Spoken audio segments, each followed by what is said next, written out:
What's up, fellas? Here to talk about some stuff that a lot of people have been asking me about, and a lot of people seem to have loads of ideas about what to do in a planted tank. First and foremost, the most important thing for your substrate in a planted tank is the cation exchange capacity. Now, basically what that is that you need a substrate that has an ion exchange going on. What that, to give you the quick and dirty on what that means, is all of the nutrients in your water, in the water column and in the substrate, are all having an ion exchange. So, like iron, magnesium, potassium, all that stuff, all has a positive charge.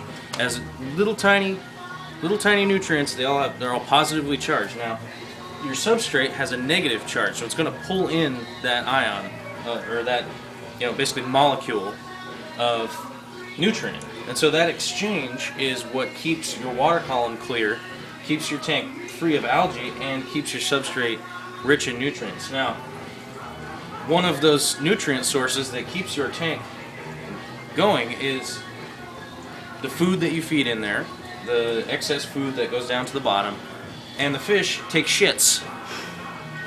Now, that waste is just the same in terrestrial agriculture. They put waste in the soil to grow tomatoes, vegetables, whatever. It's the exact same system. Now, what most people don't realize is that water washes away a lot of the soil's ability to have that negative charge and pull in those ions with using the bacteria that's in your substrate in your tank. It's going to break it down smaller. It's what basically makes the molecules small enough for your plants to feed off of, and having a continued cycle within your tank of feeding and maintaining plant growth. A lot of people out there are wanting to throw organic potting soil and all sorts of things in your tank. Now, those things will work for a short amount of time. Now, organic potting soil has the potting soil has a really high ion exchange rate when it's not wet. The problem is, it's always going to be wet in your fish tank. There's always going to be water in here, or you just have a pot of plants.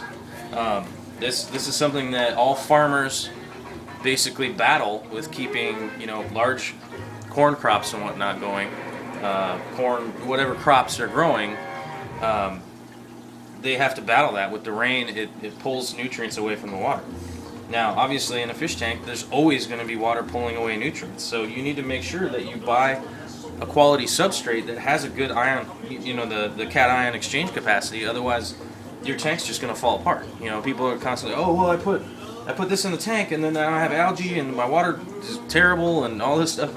It's because you have a small ecosystem, and it's worth it to go out and spend $25 on a bag of good substrate out there, like fluorite, like the Fuvol stratum, like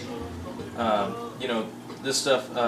Turface here, that's probably the cheapest that I've been able to find substitute for an aquarium substrate that has a really high cation exchange capacity. And this is the stuff that they use on baseball fields. So that smell when you go out on a baseball field that has that distinct baseball field smell, this is what it smells like, because this is what they put out there. Because they're constantly watering baseball fields, so they want the grass to grow and they want everything to be there, even though they're watering it all of the time. Another thing that a lot of people are, they're trying to find that magic substrate that's going to grow all these plants. Well, soil is different all around the world. Whether you're in a high desert plains or you're in Southern California, right down by the ocean, soil is different everywhere for all types of plants that are growing. I got people all the time telling me that swords are great to put in their tanks, but what happens is, the Amazon sword plants, they come from a drainage field that gets nutrients replenished every single year. So those plants grow like crazy, and they will pull all the nutrients out of your tank, and your tank will end up crashing because that plant is so aggressive with its rooting that it will, you don't have enough dirt for them to basically go long term. So if you know, if you're looking to go long term with your tank, and you want to do swords, for instance, you could do like 2 in a big tank, and that's about it. You shouldn't have really any other plants in there, especially anything else that's going to grow fast. If you want to do some stuff that is going to grow slowly and not use up a lot of nutrients, that'll work. But you know, in my opinion, I don't like them because I like my nano tanks, and I like, even in my big tanks that that I grow out all these plants in, it would just annihilate everything that's going on in there, and we'd end up with just a huge mess. So part of it is understanding where the plant comes from and doing a different substrate, because different plants have different demands. Everyone asks me, well, is it hard? Is it easy? Is it, Well, the thing is, it's not difficult if you set up your substrate to grow those plants in the substrate. If you're going to grow a bunch of red plants, you know already that on the basis of that there's a red plant, it's going to need a lot of iron. It's going to need iron-rich substrate in order for it to stay red and continue growing. So that's with just a little bit of research to figure out where the plant came from and what the soil's like, where it's from. You can figure out, because all the analysis on basically like manufactured substrates for fish tanks is online. You can just look it up, and you can figure out, oh, okay, well, I'm going to grow this pearlweed, so I need, X, Y, and Z. You need a higher magnesium, you need a higher, potash, whatever. You can figure that out, and then when you set it up, you have a lot of success because it's ready to go for that plant. Now, you just throw a bunch of plants in a tank with organic potting soil that you bought at Home Depot. Well, that's going to be wrong, because all these plants all come from different places on the planet, and to assume that the soil from the Home Depot is just going to grow stuff from South America and Taiwan exactly the same is ridiculous. And I still to this day haven't really been able to find any kind of analysis on that soil that is really all that accurate, because there's a ton of organic material in there that's going to break down, and it's going to put excess nutrients in your tank that are it's basically just going to make the tank crash. You're going to end up with green water. You're going to end up with all sorts of algae all over the place that and tons of headaches and pulling your hair out, when you could have just spent the extra $20 and put a good substrate in your tank. We already hit on that too, the fish mulm. The fish mulm is basically, if you look in this tank here, you can see there's a good layer of it here, where it just looks like really sick, like really gross, like swampy mud. But that is like the ultimate in substrate as far as growing plants. This is like, this is just like the perfect nutrient base. Once you start out with the right amount of nutrients to get your plants going, this fish mulm is all that bacteria and all of that waste from the fish. So, this is like if a cow came up and took a dump in your garden, with that fresh dew, you're going to be able to grow really nice plants in your garden. So it's the same situation as terrestrial growing plants, and there's a ton of information out there for the terrestrial growing of plants, because that's what keeps people alive. So there's tons of people researching, and you gotta kind of look through it, and I've done tons of that to figure out what I'm doing. So you'll see I have different substrates in every tank because I'm growing different plants in different tanks. Like all the crypts and anubias and flame moss in here, a lot of the nutrients that they're like, for instance, the flame moss is pulling mostly from the water column.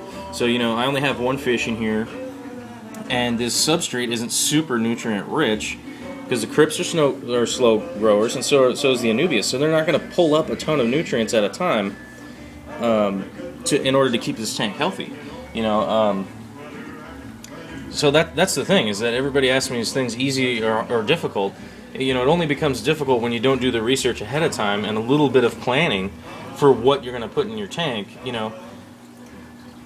That's the deal. And you can't just assume that throwing some dirt in a tank and then capping it off with 2 other things too. You put dirt, gravel, and sand on it. Sand has like the lowest cation capacity rating of anything out there, because it's basically pure silica. So it's like planting your plants in glass. And I know that a lot of people are going to argue with me and say, well, I do it and it works. Okay, I get that. That's fine. You're more than welcome to do whatever the hell you want. You can smash your fish tanks with a brick. I don't care. But I'm just saying that I have a lot of success because of a little bit of, planning and figuring out what plants I'm going to put in the tank and using the quality stuff that's out there. I don't work for any of those companies. I'm a chef. I make food. So I'm just saying that your chances of success with a little bit of research and using the stuff out there that is proven to be clean for your tank, it's proven to be, the analysis is true, and whatever, I don't know, I lost my train of thought, but that's fine. So anyhow, just kind of take that a little bit to heart, a little bit of planning, a little bit of time planning, and you end up with tanks that are really healthy and they grow fine. And you don't need to have crazy amounts of light. These tanks have 13-watt compacts over them, and they grow tons of plants. I have over here. This is a 60-watt over. What is this?